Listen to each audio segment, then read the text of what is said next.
Bom dia, alunos, tudo bem? Tô morrendo de saudade de vocês, das nossas aulas presenciais, das nossas acolhidas, dos abraços, das histórias, né, dos partilhamentos de momentos felizes, momentos às vezes tristes.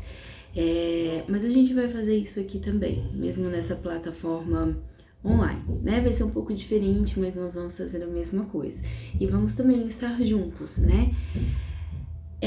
Eu fiz esse primeiro vídeo para que a gente estabeleça algumas orientações básicas para que esse ensino online, totalmente online, ele funciona. Então eu fiz aqui algumas anotações para que eu não me perca nisso, né? Por quê? Porque são várias coisinhas que acabam atrapalhando o ritmo das aulas, tá? Bom, como a gente já falou com vocês, é uma plataforma agora totalmente online, ou seja, o ensino vai ser totalmente online. Não vai ter mais aquele ambiente da sala de aula, certo? Presencial. Vai ser agora de uma outra maneira.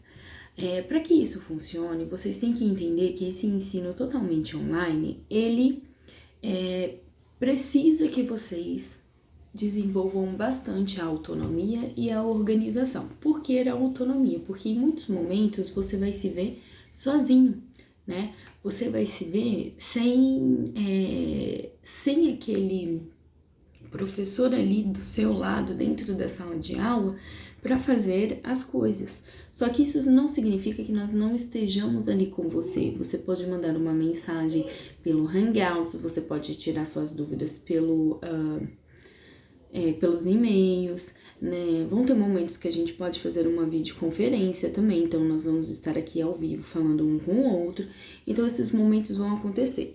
Só que essa forma mais de embate pessoal, por exemplo, uma videochamada ou um chat, ele vai acontecer de talvez uma maneira mais reduzida, né? Porque nós temos umas outras atividades propostas também para esse tipo de ensino. Organização. Nós entendemos que nem sempre dentro da casa vai ter um computador para cada aluno, certo?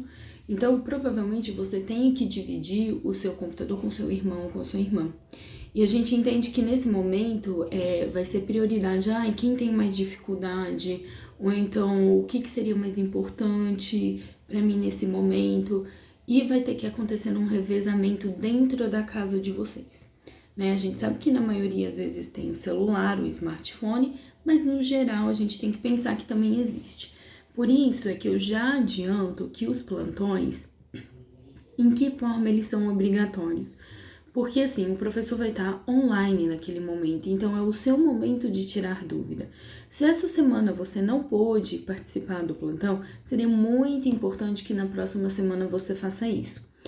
Além do mais, apesar da disciplina de ensino religioso, ela ser uma disciplina que ela é diferenciada das outras nos aspectos de formalidades de prova, né, de trabalhos, porque nós temos, ao invés de provas e trabalhos, atividades avaliativas.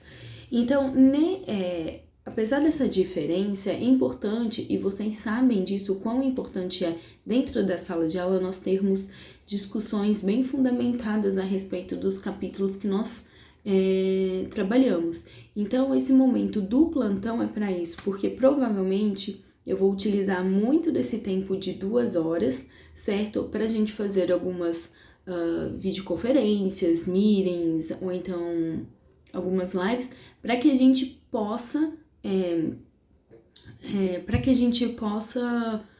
discutir os temas, né? Porque a discussão, ela escrita, ela não é tão eficaz quanto o nosso bate-papo. Então, nesse momento, é importante que você participe dos plantões. Se não der para fazer, então você vai recorrer, então, a seguir as orientações do que foi postado. Toda vez eu vou postar uma etapa por etapa e você vai seguir isso, ok? Para fazer as atividades num outro momento que não seja dentro daquele plantão online. Organização também tem. Você tem que organizar com seus materiais. Então, deu o horário, por exemplo, das 10, que seria o plantão de ensino religioso, tô dando um exemplo. Então, você já tem que estar com o seu computador ligado e com seus materiais, por exemplo, o livro de ensino religioso, o caderno, o estojo, isso já tem que estar preparado. Você não vai às 10 começar a se arrumar, porque aí você vai perder a aula. E isso faz parte da organização e autonomia. Fazer também atividades do livro físico, nós vamos fazer, certo? Então aqui a gente vai trabalhar o livro físico também. Não vão ser só questionários, formulários pela plataforma aqui, mas nós também vamos fazer atividades do livro. O mural da Google Sala de Aula, do Google Classroom, ele é exclusivo para o conteúdo da disciplina.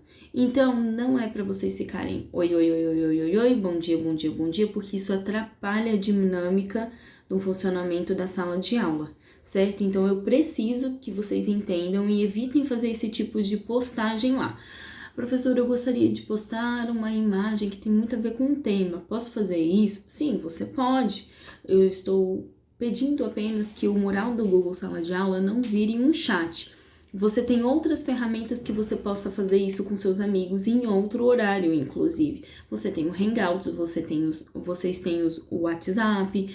Então, o Google Sala de Aula não é esse momento para você ficar num bate-papo com um colega. É um momento de prestar atenção, até porque se um outro colega for entrar em outro momento para assistir a aula, por exemplo, de ensino religioso, ver o que aconteceu, as orientações que eu coloquei vão estar lá embaixo e para ele vai ser muito difícil identificar essas orientações e as atividades que devem ser propostas.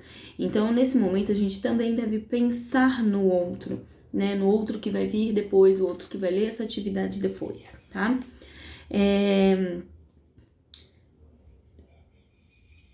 Outra coisa também que acontece nas salas de aula, online eu digo, né? Professora, li o texto. Professora, acabei de ver o vídeo. E agora? O que eu faço? Né? Então, assim, tudo isso está sendo postado lá no mural. Isso também atrapalha? A professora deu tempo, ela está contabilizando o tempo de leitura, principalmente nessas primeiras semanas, 1, 2 semanas, a gente ainda está vendo qual que é o tempo que vocês levam para fazer alguma atividade online, para realmente calcular melhor esse tempo das aulas, dos plantões. Então, para a gente está sendo um período teste sobre esse momento. Então, tem aluno assim, eu terminei em 10 minutos. Tem aluno que vai demorar, o que você levou 10 minutos vai levar 30 minutos. E isso é uma grande qualidade do ensino online, né? Cada um faz no seu ritmo, sem uma pressão, sem aquela contagem de tempo. Então, é preciso que vocês também pensem que, às vezes, vocês terminaram rápido, mas outros colegas não. Então, aí não é pra ficar, eu acabei de ler o texto, agora eu vou ver o vídeo, agora eu terminei de ver o vídeo, agora eu vou fazer as perguntas e, agora eu terminei. Outra coisa que também não é necessário, se a gente postar alguma atividade online para vocês no Google Sala de Aula, não precisa mandar e-mail para o professor ou para mim avisando que você enviou. Por quê? Porque isso é automático do Google, eu já recebo. Então, você, imagina, eu tô recebendo já do Google e ainda vou receber um outro e-mail seu. Ao final do dia ou no segundo dia, eu vou visualizar quem fez a atividade. Se tiver alguém faltando a entrega, eu vou comunicar, eu vou passar um e-mail e falar assim, olha, não chegou para mim o seu formulário, você tem certeza que você enviou? Talvez seja bom você retomar, ou então você ainda não me entregou. Tudo isso a gente vai haver essa comunicação, então você não precisa, assim que você encaminhou o formulário, por exemplo, enviar um e-mail avisando que enviou para que eu cheque isso. Tarefas impressas, né? Ou seja, as tarefas do livro, as atividades do livro, nós vamos fazer a correção, certo? Talvez não nesse primeiro momento, eu vou trabalhar um pouquinho mais com vídeos e nas discussões que nós temos que finalizar, mas sim, pode ser que eu faça uma correção ao vivo, pode ser que eu faça um vídeo de correção, pode ser que eu apenas poste as respostas. Isso vai depender do capítulo, vai depender das nossas discussões que houveram, tá? outra coisa, não se esqueçam, eu estou aqui para ajudar vocês, tá bom? Então, qualquer tipo de dúvida, angústia, certo? Eu estou aqui para ouvi-los. Então, se você pode me mandar um e-mail, você pode ir no particular do Hangouts, só comigo, não precisa às vezes fazer isso na frente dos outros colegas, no meio público, né, no grupo. E você fala a sua dúvida que eu vou tentar te auxiliar, certo? Então, assim, nós vamos trabalhar juntos, fique seguro. Se você tá um pouquinho ansioso, eu sei que vocês estão muito ansiosas quanto a isso, mas tá tudo vai ficar bem, tudo vai dar certo, tá? Outra coisa, da mesma forma que vocês são novos nessa plataforma, nós professores também estamos tentando aprender, né? Aprendendo, no caso, trabalhar de uma forma totalmente online com vocês. Então, pra gente, essa modalidade de ensino também é muito diferente. Então, eu vou pedir que vocês entendam que é um período de adaptação, certo? E tenham paciência também conosco, tá? E sempre que vocês acharem, por exemplo, Marcela, não deu certo um vídeo ao vivo, porque para mim ficou muito difícil entender, eu prefiro que você faça um vídeo explicativo e depois a gente vá para as discussões. Todo esse feedback a gente precisa, tá? Do que tá dando certo e o que não dá, o que funciona, o que não funciona. Então, é isso. Beleza, galerinha? Beijão!